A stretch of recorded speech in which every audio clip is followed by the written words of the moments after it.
Welcome to Fascinating, a Star Trek podcast. The Menagerie, Part 1. In this week's episode, the Enterprise is hijacked and its former captain abducted as Spock seeks to reach the forbidden planet of Talos 4. With the destination locked in, Kirk convenes a court-martial hearing as his first officer delivers shocking evidence. Spock faces the death penalty if convicted, but will his testimony be enough to change his fate?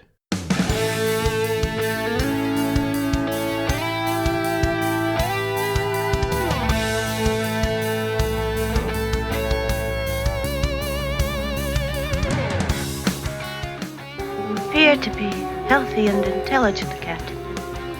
Prime specimen. Good evening, Ian. Good evening, Gerry. How are you? Very well. Yourself? Prime specimen. Would you say so? I've been told. By yourself in the mirror? My gran, one thing. Okay, that's a bit creepy. Yeah, it was nothing of a sexual nature, I assure you. You hope. What did you make of this? This, I thought, was a more sombre episode. There weren't as many laughs and giggles. It was, different. Quite serious, yeah. Interesting way that they repurposed the existing footage as well. You say that. I've not seen the existing footage, so it didn't mean much to me. Okay, but interesting insofar as it was incorporating a second story into the main narrative. Yeah, and interesting how they tried to get around the obvious. I did like the fact they mentioned it as well. Well, they tried to, didn't they? They tried to say this is... It's not very believable, but we can... It's more believable after part 2, but... Is it? You need to hang on for that. You've not seen part 2 yet? I've not. Okay. So assuming part 2 there's a full-blown film crew with audio technicians as well following Pike around his... You'll see. I will. Okay. We might as well do the usual and crack on. Do we need to? Oh, crack on? I thought you were going to do the usual and reel off some social... Nah, folk know them by now and I'll probably mention them at the end. Let's just do it. Okay. Crack on. We begin on Starbase 11, which appears to be a planet-based starbase.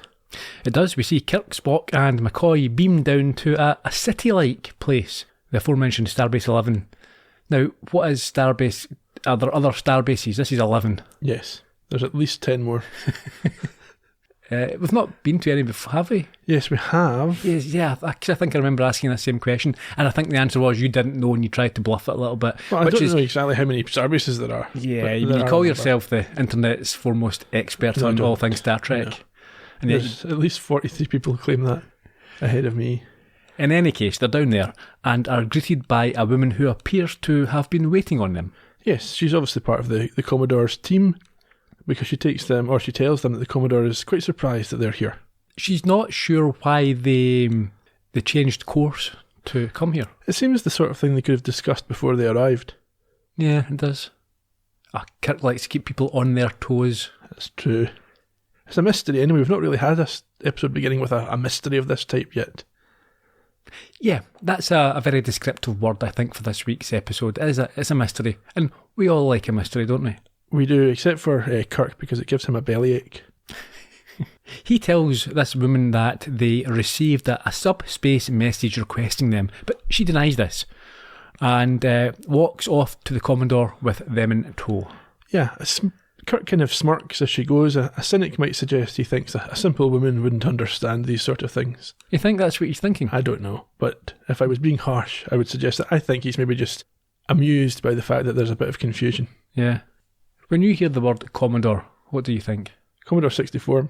Not Last Salute? Well, also Last Salute, which is a Colombo connection. Yeah. Yeah. No, I think Commodore 64. I had one of those myself. Loved it. I didn't have one, but they were the equivalent to, I think I had a ZX Spectrum. Mm. Good machines. For the time, certainly. Absolutely. Mm-hmm. We are in the Commodore's either office or his quarters. Yeah. His name's Mendez. Jose Mendez. Mm-hmm. And he is equally confused, especially when Kirk tells him that this urgent message was sent from the former Enterprise captain. Who's he? Christopher Pike. Christopher Pike, indeed. But Mendez informs Kirk that apparent communication was impossible and is surprised that Kirk is unaware of Pike's current condition. Yes, apparently there's been subspace chatter for weeks. Around the water cooler, Yeah. gossip. Have you heard what happened to Pike? No, what happened? Oh, you should see him. Yeah. Now, you'll be familiar with the name Pike, I would imagine, from having watched the 2009 movie. No, You don't remember? don't hardly remember anything. He was the initial captain of the Enterprise in that movie. His story was slightly different in that version. No recollection. I watched that movie once in the cinema. So Okay, fair enough. We head up to the medical wing and intensive care section. Yeah, firstly they're outside Yeah. this room, and we hear that Pike is about the same age as Kirk, and apparently was a handsome and healthy man. Was being the operative word. Mendez is trying to prepare them for what they're about to find.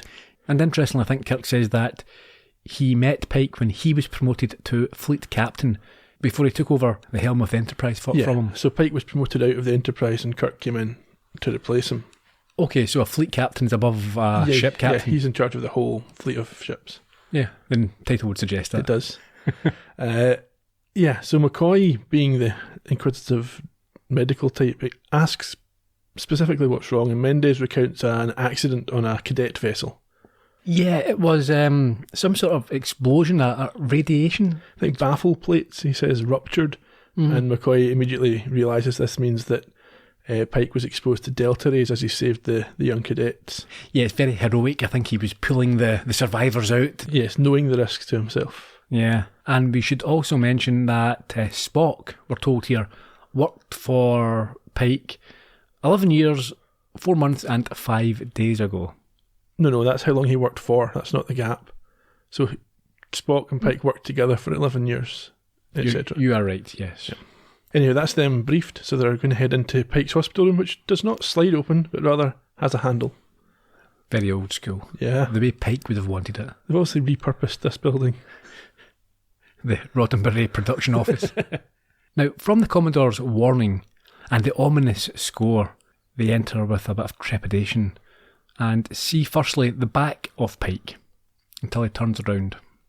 Sort of buzzes around. He does. What's he sitting in? It's kind of it's a wheelchair of a type, but it comes up to his neck and closed up to his neck. Yeah. It's like one of those old school, you'd seen a James Bond movie. It's like a steam bath. Yes. And people would get trapped in it all the time. And he's got a wound in his face that looks a lot like the scabs they had in Miri, when they had the blue scabbing. Yeah, he's in a very bad way. Not just the scab, but his skin itself looks very aged and melted, and he doesn't look a well or happy chap. No, he doesn't have much to say either. And this appearance of his, it clearly disturbs the visitors, I think. Yeah, well, they're certainly not pleased to see him in this condition. No, even if you didn't know him, if you see someone like that, it would be a bit, You'd feel for them. You would. He can't talk, but by using flashing lights and beeps, he is able to communicate. Captain, you'll remember these gentlemen. They wanted to visit you. 2 flashes mean no. I thought you might make an exception for them. I'm sorry, gentlemen. Chris, if there's anything I can do for you. Captain Pike, may I remain for a moment?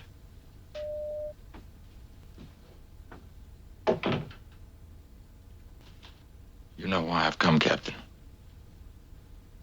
It's only 6 days away at maximum warp, and I have it well planned.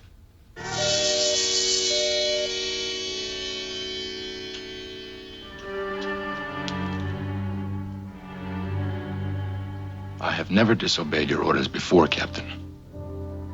But this time, I must. I know. I know it is treachery and it's mutiny. But I must do this. I have no choice.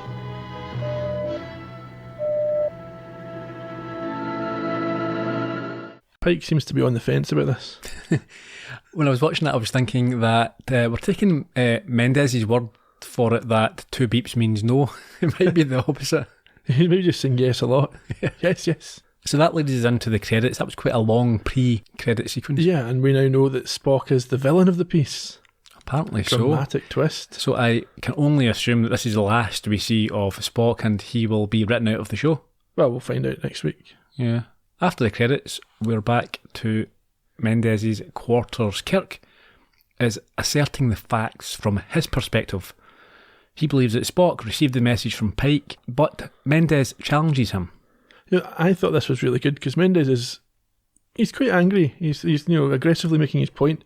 But when Kirk points out that Spock, had he wanted to see Pike, could just have requested leave and it would have been granted, he says, it's a very good point. And then just sits down because he accepts that, that is a good argument. He doesn't have to. Mm-hmm. He probably should back down rather than being defensive about it. Yeah, rather than doing a Columbo villain where you try and come up with some sort of solution. Yeah. Kirk ponders whether there's some kind of external malign influence, but they don't have any immediate ideas. No.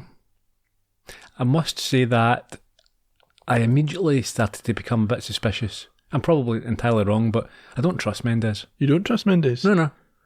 Why?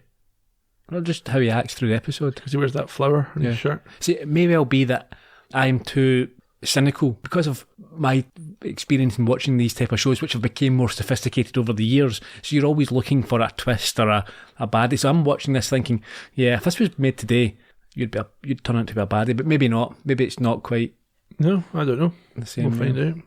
He checks in with the computer centre to see if they've gone over all the tapes to find out if someone could have sneaked a message out. Yeah, but the tech guy down there says, nope, that's impossible. So he asks them to check the impossible. We've heard that once before, I think. Yeah, Sherlock Holmes. Well, in Star Trek, but yes. At this, the communication is closed off just as Spock appears in this computer centre. Yeah, he creeps in and incapacitates the techie guy with a nerve pinch before starting to work on one of the machines. He does. Back up to Mendez's quarters. The woman from earlier, she enters and is introduced as a Miss Piper. She's obviously heard all about Kirk. Yes, because she says that what she knows about him from Helen Johansson. That wasn't Helen from... No, that was Helen Noel the other week. It's another Helen. Yeah, he likes his Helens. There's some sort of similar type of interaction with Kirk because he's immediately concerned at what she might have heard. Yeah, there's a little bit of flirting there. Well, you can tell from her face that she's heard more than she lets on. Yeah, I mean, I think it's a bit playful, but Kirk maybe is a bit embarrassed about what she might or could reveal. Particularly in front of the Commodore. Yeah, the Christmas party again. Oh, another Christmas party. Maybe the same Christmas party. Maybe he was up to all sorts with all sorts. All the Helens. Yeah. Well, that's the thing. Maybe there was some sort of drunken... come into this darkened closet. Oh, is that you, Helen? Yeah, it is Helen. Oh, okay. Oh, it's not the Helen I thought it was. So much embarrassment in the dagger of the mind. Yeah. Mm-hmm. Anyhow, Piper's been running an investigation, but all that they can bring up that seems relevant is Spock's loyalty to Pike. Yeah, I mean, this annoys Kirk because I think, how does he respond? Well, he says that Spock would be loyal to Pike, but he would also be loyal to Kirk. Yeah, as a Vulcan, he doesn't have any choice in the matter. They are loyal by nature. That's what I read into it. Yeah, I'm not sure they fully understand the nature of Vulcans, but fair enough. Okay. That's how they feel at the moment. They have ruled out the possibility of Pike sending a message. He's observed 24/7, and he's not sent the message himself, obviously not able to do that, and he's not asked anyone to send the message. I don't think he could even really do that either. It really is a mystery, isn't it? Yeah. We get a bit more detail on Pike's condition as well. What's that? Mendez tells us that his body is vegetating. He's kept alive by a battery-operated heart. But unfortunate. I hope they have plenty of spares. Well, you'd hope it's rechargeable. Yeah. And so maybe the wheelchair's charging it. Back down to the computer centre where Spock is now interfering with a communication system and what looks like the mechanism that sent the message to the Enterprise. Potentially. He is working on a recording he has to get it to play at the right speed. So I wonder if that's maybe a different format or something like that, and he's having to configure it to work with the Starbase systems. Yeah, and that again did remind me, it's a type of thing that perhaps a Columbo villain would do. You would see at the start as they mess about with tapes, and there have been some episodes where that has happened. You manipulate a recording or... Yeah, to leave a message at the right time or whatever else, yeah. So we're up on the bridge where Uhura informs... The bridge of the Enterprise, we should say. Indeed. Ahura informs Mr. Hansen, I suppose he's the deputy captain. Well, he's standing in for now while everyone is off the ship. Of an incoming message from the starbase, which warns of new scrambled orders that have to be fed directly into their computer system. This obviously raises a red flag, so they ask for confirmation from Captain Kirk. Yes. This is obviously not in Spock's plans. I think he has a plan for it, but he gets attacked just as he's about to respond by the chief of the Starbase Computer Center. Yeah, he asks about his clearance. Yeah, and they have a bit of a scuffle, and Spock has to incapacitate him also. Before he then uses a recording of Kirk's voice to OK the orders. Yeah, and quite cleverly has Kirk's voice say, "You can take further instructions from Spock." Yeah. He tells him that they're going to be leaving in about an hour, so he must be quite confident that these guys he's knocked out will be out of commission that long. And we should make it clear that this feed that's been entered into the Enterprise's system is effectively an autopilot. Yeah, it's a program that's going to direct it to where it's going, yeah. Back down on the starbase, Kirk is watching Pike repeatedly beep twice on a monitor when McCoy enters and curses medicine for being unable to fully understand the human brain. Yeah, essentially Pike's sitting there going, no, no, no. And they're like, oh, what could you be saying no to? Nah, never mind. It's interesting, McCoy notes to Kirk that Pike's lifespan is not reduced by his condition, so he could be expected to live another 40, 50 years more. Mm-hmm. And he's not convinced of the tactic of asking Pike random questions in the hope of getting somewhere. No, that's crazy. And Kirk, with a degree of uncertainty, asks him if it could have anything to do with Spock before outlining the possibilities. It was one of two things. Either someone sent a message diverting us here, or someone on board the ship lied about receiving it. Could that someone be Mr. Spock? Jim, forgetting how well we both know Spock, the simple fact that he's a Vulcan means he's incapable of telling a lie. He's also half human. And that half is completely submerged. To be caught acting like us or even thinking like us would completely embarrass him. Someone's interfering with my command and my ship. I don't know who it is, but I mean to find out. Even you. If I thought you had the technical know-how, I'd suspect you, but you don't. Spock does. He would not make a false entry. There's a false entry in the log right now which doesn't jibe with the established facts. How do you explain that? I can't, but to question Spock of all people. Me, yes. I could run off half-cocked given a good reason. So could you. But not Spock. That's impossible. Dr. McCoy, report to transporter control. Dr. McCoy to transporter control. McCoy here. You needed aboard the Enterprise, Doctor. Medical emergency. Well, what is it? Sickness? Injury? How bad is it? That's all we have on it, Doctor. Just needed aboard. I like Kirk basically saying, I would be suspicious of you if I wasn't sure you were too stupid. Well, his talents lie in other areas. Yeah. I did enjoy, and I think it may be the best example in 20th century television of the use of the word jive by a white man. He's down. McCoy after this conversation tells Kirk he'll inform him what the medical emergency was once he gets back. Yeah, he doesn't seem too concerned and sets off whilst Kirk heads back to speak with Mendez. And that's where we are in his quarters. The Commodore hands him the Talos 4 book, which is apparently top secret and for Starfleet Command only. Right. This might be the first time we've heard the reference to Starfleet Command. I don't remember it coming up before. Well, yeah, I was going to ask, so tell me about this. What should I know? These are the central... Starfleet is the military arm of the Federation, so essentially. So all these vessels are Starfleet vessels. And the Federation is the government? It's the alliance of all these planets, Vulcan and Earth and Doria and a few others. Okay. At this stage. Sure. So this is essentially their military operation. Mm. Anyhow, this document, which opens in a very fancy way.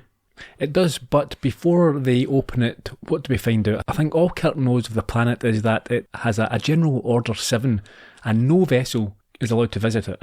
It's the only death penalty left on the books, apparently, if you visit Talos 4, or the Talos system generally. Yeah, and only the fleet commanders know why. Yeah, it's not included in this report either. Mm.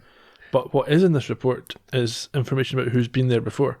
Yeah, and how do we find that out? So we've got this sort of magnetic type strip that they run a special device down to unlock the folder, and then it's all written on one page. It's quite nice. Yeah. And what's on that page? It reveals that very very conveniently it has the facts that are relevant to the current discussion in bold type. So the Enterprise, under the command of Christopher Pike, with his half-Vulcan science officer Spock also aboard, although he wasn't the first officer. First officer's not mentioned in this document for some reason. I think because she didn't go into the planet. Visited Talos 4, and the two of them recommend that no human ever goes back there again on subject of penalty of death. Very suspicious. Yeah. Or intriguing. Well, depends how you look at it. Just then, Piper lets out a scream. Why? Pike's run off. How did he manage that? Well, we don't know. And worse still, they hear that the Enterprise is warping out of orbit and ignoring any communication. Kirk seems much calmer about that than I'd have imagined. They're always doing that type of thing. I don't remember anyone stealing the Enterprise from him yet.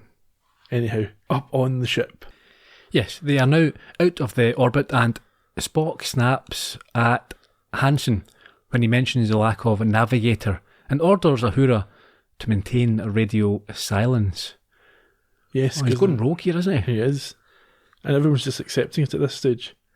He puts out an address to the whole ship explaining that Captain Kirk has been placed on medical rest leave and that he, Spock, is in temporary command and that everyone is to follow his orders as they would Captain Kirk's. But McCoy is obviously unnerved by this. He didn't order rest leave for his captain and was not, in fact, needed for an emergency back on board the ship. No one made this call. No. Spock says to him, I'm sorry they've kept things from you. And asks him to come with him. Yeah, to his quarters, and that's where we are now. McCoy is shocked to find who there? Christopher Pike. Yeah, but before he can say or do anything, Spock plays him a recorded message. Well, so just before that though, McCoy says to Pike, are you alright? And he says no. Yeah, well, of course he's not. But it's like, he's probably just saying no again.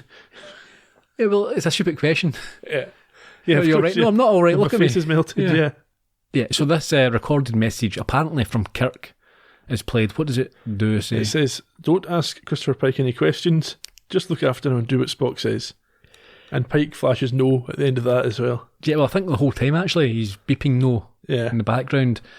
This is far too convenient, I would have thought, if you're McCoy. Well, does McCoy buy it? I think McCoy is smarter than he looks. We'll find that out shortly. You think he looks stupid? Well, no, I think he's even smarter than he looks. Back in the bridge of the Enterprise, Hansen tells Spock that they're being followed, but is told to take no evasive action. No, he's told not to slow down to let the shuttle catch up because that's the only way it's going to reach them. Obviously, the Enterprise moves faster than a shuttle. Spock says, no, we're not doing anything. We're just going to carry on.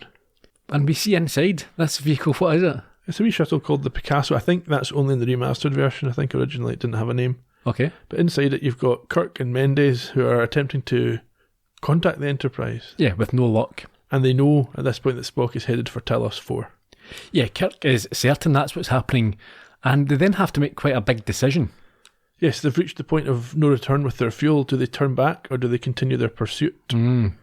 Back in the bridge, Spock talks to the library computer and finds out that the shuttlecraft has now passed the point of no return, as you mentioned, with regards to fuel, and he himself therefore has to make a very difficult decision. He will have to. Back on the shuttle, Kirk and Mendez are now out of fuel and down to their last 2 hours of oxygen, and Kirk's upset with Mendez for coming along. Yeah, using his rank privilege to do so, yes. Force himself on board. Using up valuable oxygen. And fuel. Yes. Anyhow, Kirk laments the situation. He's almost hoping that the Enterprise doesn't stop because there's going to be serious consequences for Spock. Yeah, Kirk understands that Spock would be court-martialed and his career would be finished and probably his liberty as well. Yeah, and he could be executed if he gets as far as Talos, as Mendez is happy to remind him. But Kirk insists there must be a logical reason for this trip. However, Mendez simply replies that maybe he just went mad. Less likely. Oh, is it? I don't know. Maybe he's been exposed to something. You see, this is why I'm suspicious of Mendez. He doesn't seem to want to work with Kirk here. He seems to be playing against him. Yeah, but you need to remember that Mendez doesn't know Spock, so he doesn't have that same perspective that the others do. So he's looking at this entirely as a outsider, just what he's doing now, what are his actions at the moment, rather than how does this fit in the context of his personality or his previous record. Okay. Up on the Enterprise bridge, McCoy now challenges Spock about the shuttle. Yes, he voices his concerns out loud about who is following them, but I think he somewhat sarcastically claims that can't be right. Yeah, I think he knows who's in the shuttle, and he's about to say so, but before he can, Spock catches the shuttle with a tractor beam and implements a new protocol, Able 7 Baker. So at this point, McCoy asks him outright if it is the captain, if it's Kirk. And again, Spock, he didn't respond to his previous question. He ignores him, and Hansen tells them that the Enterprise's engines are reversing to a dead stop. Yes, they're stopping for the shuttle now. Spock requests a security team come to the bridge. Yes, and advises the transporter room to prepare to beam Kirk on board. He tells the crew that Hansen is in temporary charge and surrenders to McCoy as the senior officer. This is a very big shift here, isn't it? Yes. I mean, this is where the whole episode, I think, or the plot turns, yeah. Because Spock's realised that if he carries on, then Kirk will die. Mm-hmm. So he has to save him. There's no point in doing his, or carrying out his original plan if it's going to lead to Kirk dying. That's defeating the purpose, isn't it? Security arrive, as requested, and after hesitating, McCoy informs them that Spock is under arrest, and, with Spock's approval, has him confined to quarters. In the transporter room, we see Kirk and Mendez arrive, and Mendez is quite surprised to learn that Spock was confined to quarters, given the severity of his offences. That's true.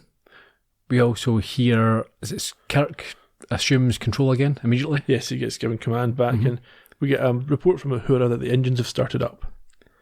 But when Kirk tells her to hold position, he's informed that they're not in control. No, the crew can't control the ship at all. And we see Scotty saying storming off here, and there's some suggestion that he's muttering in Gaelic. Really? I didn't catch it, no, but possibly. Anyway, he storms off looking like he's got something to fix. Yeah, and to be clear, this is they can't control the Enterprise because of this computer program. Yeah, Spock's implemented the protocol. Yeah. The computer won't even accept Kirk's attempts to override it, and the computer explains to Kirk that if he tries to stop the engines, it will impact the life support systems. Yeah, and while this is going on, I think Spock is watching them from a video screen. In his quarters, yeah. It's strange that he's allowed to do that. Very strange. But it's clear that he's well satisfied that Kirk hasn't been able to override the program. It's obvious that he's not happy about it. No. I mean, he's doing his duty here, but this doesn't give him any pleasure whatsoever. No, that's right. We finally get a captain's log. We do. 3012.4. Kirk confirms that they've not been able to stop the ship, and he admits that this is the most painful moment of his career as he convenes a hearing on Spock's liberty. So we get down to the briefing room, I think it is. Some kind of courtroom anyway, yeah. Spock faces Kirk and Mendez, who are accompanied by security and a recorder, a person who's recording what's going on. Yes, Spock waives his right to counsel and asks if the preliminary hearing can also be skipped and the process sped up. Yeah, he wants to go straight to court-martial, a request, however, that is denied by Kirk on the grounds that 3 command officers need to be available. And he thinks, got you here. Yes, but Spock has outmanoeuvred him once again. How? There's a third command officer. It's Pike. Come on. But there is a loophole here.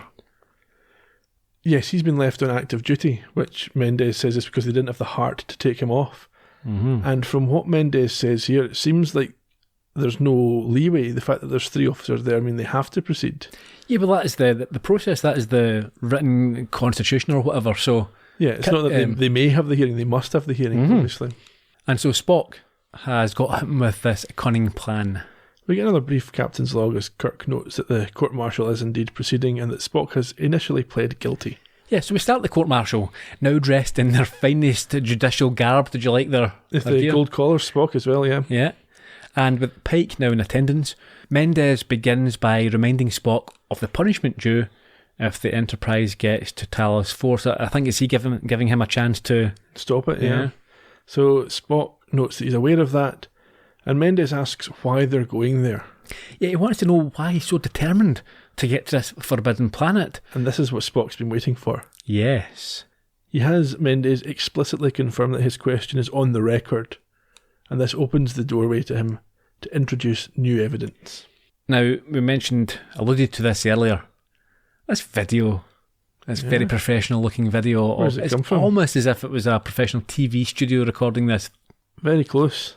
Mm-hmm. So Kirk makes the point that this type of record wouldn't be kept, and he asks Pike to confirm, are these events real? But Pike says, yes, they are. This is what happened. Mm-hmm.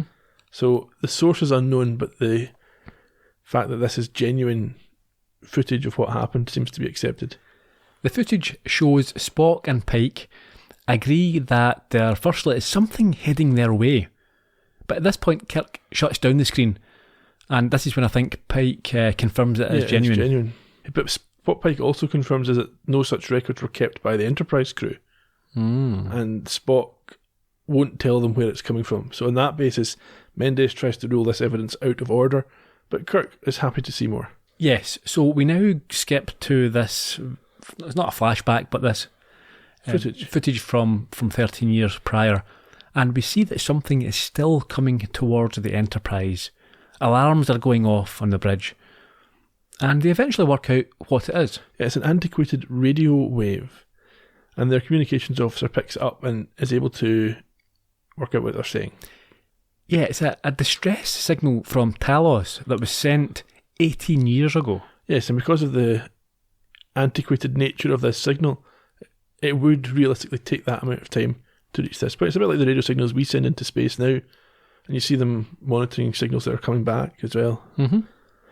However, Spock's suggestion to investigate the source of the signal in case there are still survivors is dismissed by Pike, who doesn't think it should be a priority at this point, and he's obviously quite stressed at this point. Well, it sounds like they've come from some kind of encounter where they've sustained injuries themselves, because Pike says he's not, without evidence of survivors, he's not going to take the ship into the Talos system when they have their own injured to care for. Mm-hmm. And at this, Pike leaves the bridge and we see an unsettled Spock remain. Yeah, we go down to Pike's quarters somewhere. There's also footage of this. Yeah, he calls it his cabin. Okay. Yeah, there must be a guy, because he lounges out on his bed. So there's some little chap there with a... Well, we'll find out. Yeah.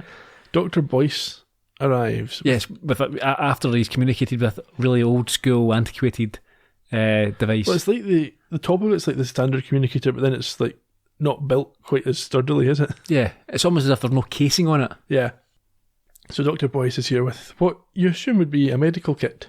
Well, he's got a doctor's bag, a Jack the Ripper style case. Yes. And he opens it up, he takes out a couple of beakers. Yep. Get a clear liquid. Yeah, there must be some sort of, I don't know, something to relax, some medical... Yeah, some tincture. No, I don't know. Was it laudanum or something like that? Turns out it's just his cocktail kit. Well, we'll get to that. Now, I've noted here that Pike seems to use Boyce as a sounding board in the same sort of way that Kirk does with McCoy. But unlike McCoy, Boyce appears to be happy simply to agree with his captain's decision to decline this investigation to go down to the planet. So at first I wasn't that impressed with Boyce. However, Boyce then hands him this liquid, and we find out more about his decision making, the reasons behind it, and the stresses that he is under. The devil are you putting in there, Ice? Who wants a warm martini? What makes you think I need one? Sometimes a man will tell his bartender things he'll never tell his doctor. What's been on your mind, Chris? The fight on Rigel 7? Shouldn't it be? My own yeoman and 2 others dead, 7 injured. Was there anything you personally could have done to prevent it? Oh, I should have smelled trouble when I saw the swords and the armor. Instead of that, I let myself get trapped in that deserted fortress and attacked by one of their warriors. Chris, you set standards for yourself no one could meet. You treat everyone on board like a human being except yourself. Well, now you're tired and you... You bet I'm tired. You bet. I'm tired of being responsible for 203 lives, and I'm tired of deciding which mission is too risky and which isn't, and who's going on the landing party and who doesn't, and who lives, and who dies. Oh, I've had it, Phil. To the point of finally taking my advice, arrest leave. To the point of considering resigning. And do what? So a couple of things. Pike's all upset about losing a couple of his crew. I mean, he should take... Or, it predates Kirk, but Kirk was losing them left, right and centre. 7 at a time, 11 here, 11 there. It doesn't matter. You know, you pick up a few, you lose a few. Don't let it stress you. Exactly. Yeah, he's far too... He's more sanguine. And that's what I think Boyce is trying to do. He's sanguinising him here. He gives him a martini. He does, with ice. Yeah, so that I like this because my opinion changed off him at this point. I think that rather than using McCoy's approach where if you disagree, you immediately challenge him and make your point, what he's doing here is he's acting more like a sort of therapist, I suppose. He's letting him work it through himself. Yeah, Boyce is all right. Okay. We hear Spock of 13 years ago come over the comms here and report there's a second message confirming there are survivors. So, up on the bridge, Pike is read the message. There's 11 survivors on the planet. No, we missed a bit there. I thought it was nice. Was it good? There's a bit of philosophising about how you can face life head on and lick it, or let it beat you down before they're interrupted by Spock. And I thought it was quite... Yeah, so it talks about there being two types of people to deal with, living and dead. Well, that's one way of looking at it. I suppose one way of divvying the population up. Yeah. They don't count towards the population when they're dead. But like I think it's quite an old school, maybe it's like shucks, isn't it? It's quite regional. Yeah. Anyhow, like I say, up on the bridge, Pike, obviously now having reconsidered, is listening to this message confirming 11 survivors of was it the Columbia? Was it? Okay. On the planet, the fourth planet in the Talos system, the one that's got the breathable atmosphere. So Pike advises the crew that they are heading to Talos 4. Yeah, so he seems to have made the right decision now. Well, you could put it that way. As he orders the helmsman to take them to Talos 4, we, the audience, are taken back to the courtroom where Spock is presenting this information, yes. Mendez accuses Spock of manufacturing these images. Yeah, he thinks it's some sort of CGI wizardry going on, a trick pulled by Spock. But Pike is able to confirm that these are the actual events that took place, and Spock says that if the court sees all the evidence and decides to turn back, he will release the ship. But Mendez is not having that. No, he claims firstly that Spock is in no position to bargain. I think he clearly is in a position to bargain. Yeah, he's got control of the ship. And he wants the proceedings ended. That's why, this is actually, I'll take a note here saying, is he a wrong'un?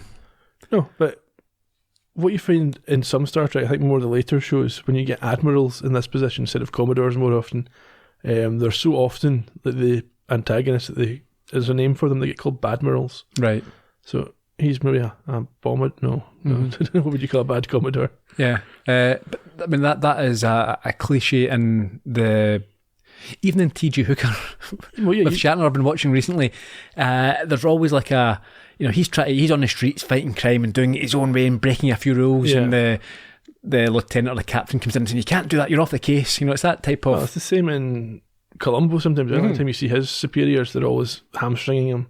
Yeah, I mean, it's a TV trope. Yeah. Anyhow, they have a vote. Mendez votes to stop the evidence here and Kirk to continue, which leaves Pike with the deciding vote, and he sides with Kirk. We then have a Captain's Log supplemental, just a recap. Yeah, Kirk confirms that Spock has managed to manipulate the court into accepting his unusual evidence, and that they're having to watch Pike and the Enterprise head to the galaxy's one forbidden world. Although I don't think there's any indication it was forbidden at that time. It wasn't. I suppose we're about to find out why it became forbidden. Hope so. Yeah. Mendez instructs the screen be turned back on, and the evidence continues. Yeah, so we're back down to the bridge 13 years prior.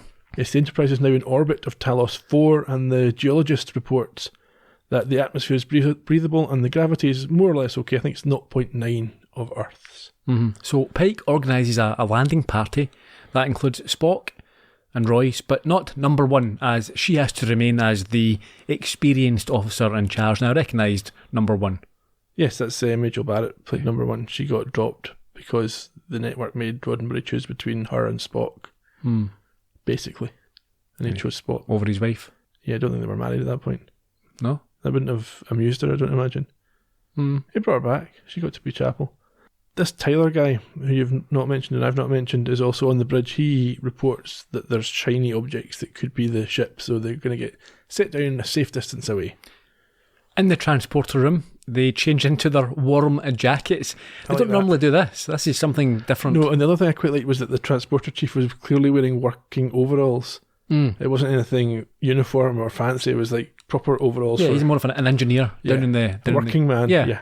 And I had asked you this before, as you mentioned there, they get beamed down. They actually discuss beaming down to a remote location, so they're not going to risk being sent down in the middle of a dangerous situation, Okay, so they do get beamed down to Talos 4. They arrive and they find some, I think it's initially pink flowers growing. There's blue flowers that hum, that delight Spock and Pike. Those are in the distance. They draw their weapons and they walk towards these blue flowers, and this is where this humming is coming from, this vibrating plant with blue petals. And I think the sounds, they dampen if you hold on to them. It's not quite as loud. Spock seems uncharacteristically happy about this. Yeah, I think it just tickles his fancy. Just so happens to be one that he can't quite keep his delight in check. Yeah. So they proceed encountering more of these plants until they come face to face with what? Who? The survivors. Yeah, some people. They're so pleased to see them. They exchange pleasantries and talk about what's been happening on Earth. Yeah, they've got a makeshift sort of settlement. They look very much like castaways. Yeah, and then you get a woman in her mid-30s who's meant to be 18. Is she? Yes. Yeah, because it was 18. The crash was, and she was born just after the crash. Yeah. The people that initially talked to are old scientist guys. Yeah. In their 50s. They were probably in their 40s back then, but it looks as if they're a bit in their 60s. Yeah. And then one of these crewmen who's talking, was that Tyler, was it? I don't know. Maybe Tyler's talking to them, I think so. But he stops midway through his sentences. Lady. Yeah, that's attractive. In fairness, you weren't expecting that. No. She sashes up and is introduced as who?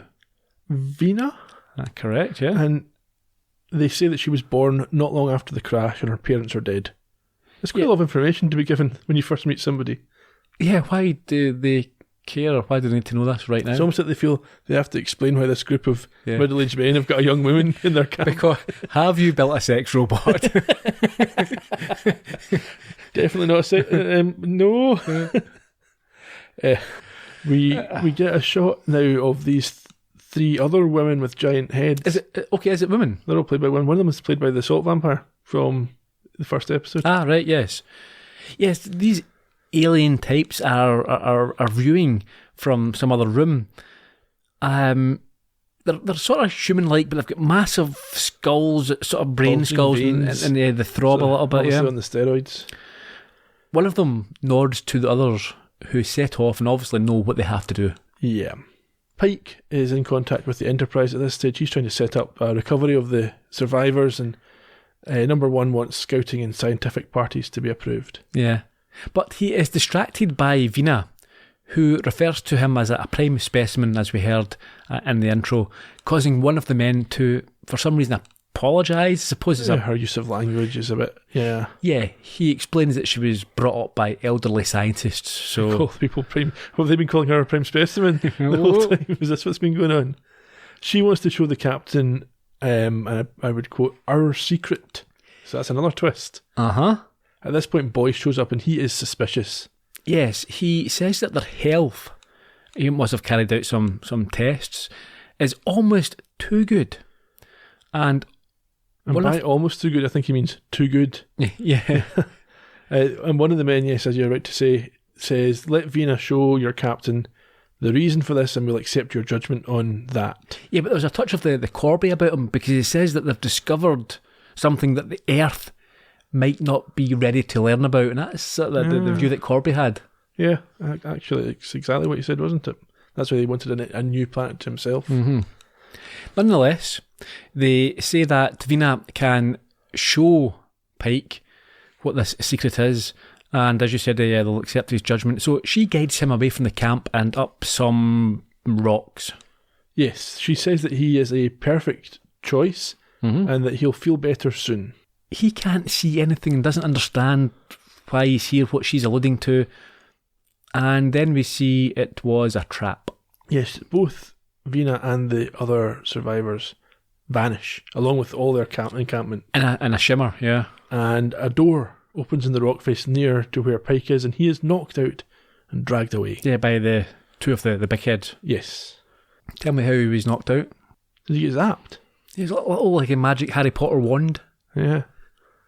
Izzy Wizzy, let's get busy. Then Tyler and Spock and the others rush over, and just in time to see the door closing, so they shoot it, but all they can damage is the rock outside. They can't damage the door itself. When we see them, they drop down in a lift. Yes, Pike and the women drop down as the doors are closing. And as young Spock, I'll call him, reports to number one that there's no survivors and it's a trap and they've lost the captain, we are returned to the courtroom.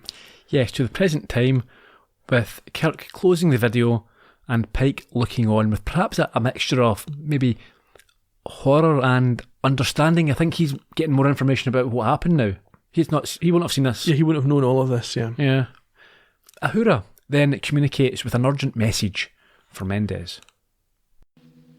Subspace monitors show Enterprise receiving transmissions from planet Talos 4 in violation of Starfleet General Orders.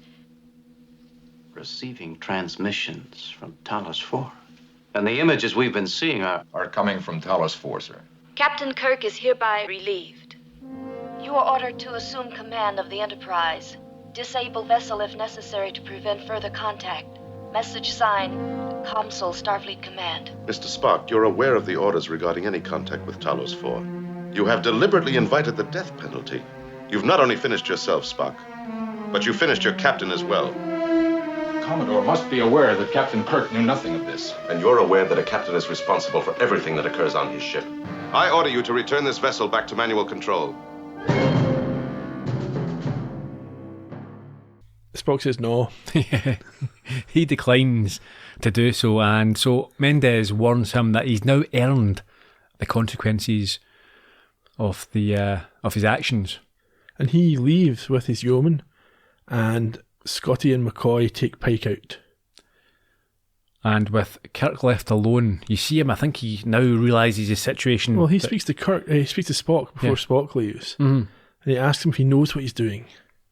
And Spock it's almost pleading. He calls him Jim, uses his first name. This is a desperate Spock. He must be allowed to show the rest of the transmission.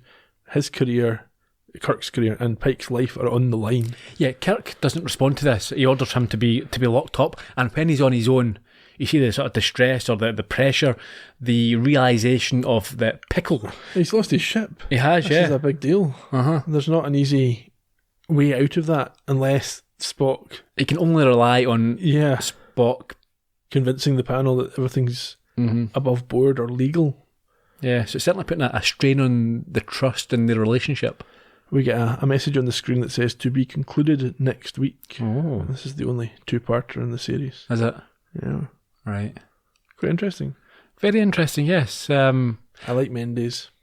Do you? I thought he was authoritative but willing to listen, which I thought was quite a good combination. Did you? I felt the opposite. I thought he was authoritative and didn't really want to. He was always arguing. No, I think there's a couple of times in the courtroom and a time that I brought up earlier on in his own office where when he heard a strong argument, he accepted it. Yeah, that's fair. I think when there was solid proof, he didn't argue. But I don't think he gave Kirk the benefit of the doubt. And I don't think he gave Kirk the respect in the sense that, okay, you're a good captain. If you believe this and if you trust your men, I'll trust you. Yeah, I mean, you talk about Kirk being particularly worried at the end, but I thought throughout the episode he seemed a bit unsettled. Well, which is probably fair, given that it starts out with him not knowing why he's been manipulated into taking his ship to the starbase. Mm-hmm. Yeah, so decent episode, set up nicely for next week. It was a reasonable mystery.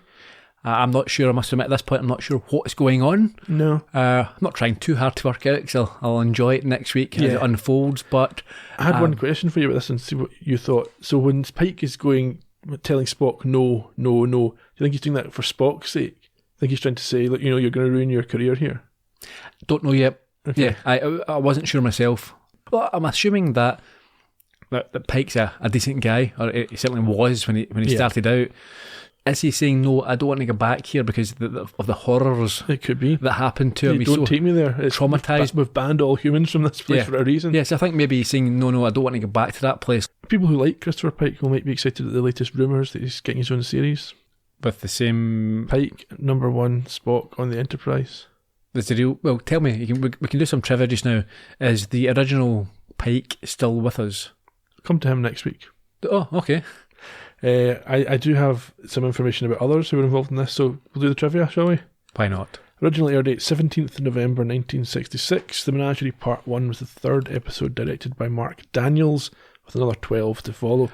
Paul Daniels' father, brother. We discussed him in episode 1, we did the Man Trap, but it's worth noting that he directed only the envelope part, so obviously he didn't direct the cage, which the footage from Talos and the old Enterprise come from. So what they've done is they've divvied up the directorial credit, so he gets this episode and the director of the cage gets next week's episode, and we'll talk about him then.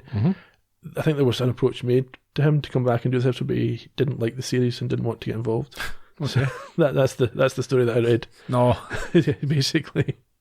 The only writing credit for the episode is given to Gene Roddenberry. Our old friend John D.F. Black had written an envelope script to use the cage footage, but Roddenberry rejected it and completely rewrote it, and Black had to file an unsuccessful grievance with the Writers Guild over the decision not to credit him. Well, he didn't have to file an unsuccessful grievance, but he filed a grievance and it was unsuccessful. Okay. Malachi Throne. Nice name. It's a good name. Played Commodore Mendez. He had a voice role in The Cage as well, so it's a good little throwback there. And he didn't appear in Star Trek again until The Next Generation, so this is him for the original series after next week. Not playing the same character? No, in The Next Generation he played a Romulan, I believe. You don't know about Romulans yet? No. He died in 2013 at the age of 84, and he'd appeared in shows like Kojak, The $6 Million Man, and The West Wing. Hagen Beggs was Lieutenant Hansen. He'd appear in one further episode as an unnamed helmsman, presumably still Hansen. And he also showed up in series like Perry Mason, Danger Bay, and Border Town before his death in 2016. Danger Bay sounds good, I'll check that out. Yeah, he's in quite a lot of that. He was 79 when he died. Can't complain. Julie Parrish was Piper, who knew all about Kirk's reputation. She appeared in shows like Beverly Hills 90210, Murder, She Wrote, and Return to Peyton Place before her early death from cancer in 2003 at the age of 62. Oh. And the incapacitated Captain Pike that we see in the wheelchair was played by Sean Kenny. His makeup for the role took 5 hours to apply, which might in part explain why after 2 further Star Trek episodes he's only made about a dozen acting appearances in the last 50 years. 5 hours just for his face? Yeah. Okay. From 1980 onwards he worked as a professional photographer, and he's still alive, as far as I know. Good. And he's still in his wheelchair? Yeah, probably. Finally, our Columbo connection of the week. So John Lormer played Dr. Haskins, who I think was one of the survivors on Talos 4. Okay, was he? Didn't recognise him? Yes, he played him in The Cage and in this episode. He also played a hearing officer in the season 1 Columbo Mystery Lady in Waiting, which is my personal favourite episode. He died in 86 at the age of 79. I've only got most of the trivia for this episode I'll save for next week, including the international titles and so on, but I've got 1 or 2 little things. So Jeffrey Hunter played Pike in The Cage, so he was neither available nor within budget for this episode, which is why we got a new actor. And in the making of Star Trek, it's explained that the quick turnaround on putting this episode together, because it was such a short bit of writing and they were able to do it quickly because they'd already filmed the Cage stuff, it was vital in hitting the deadlines. They were at risk of falling far behind in terms of hitting the episode deadlines to submit to NBC, so the fact that they were able to produce 2 episodes out of this very quickly allowed them to hit all their targets. The producers would be happy with that one. Yeah. Okay. Next week, what have we got? Menagerie Part 2. Oh, yeah. Just to mix things up a little bit. And that'll be the end of the story, so you'll enjoy that, I think. The end of Spock's final episode. Well, it could be. We'll have to wait and see. And Kirk as well. All on the line. All on the line. Everything. In the meantime, people, please go to Apple Podcasts and leave us a rating and subscribe there. It would be very much appreciated. If you want to chat with us, you can get us on Twitter, Facebook and Instagram, where we're at Trek Podcast, or you can leave a message on the website astartrekpodcast.com. There is a post up for this and every episode. Okay, that's us. Yeah, we'll see folk in 7 days' time for the conclusion. Cheerio. Bye bye.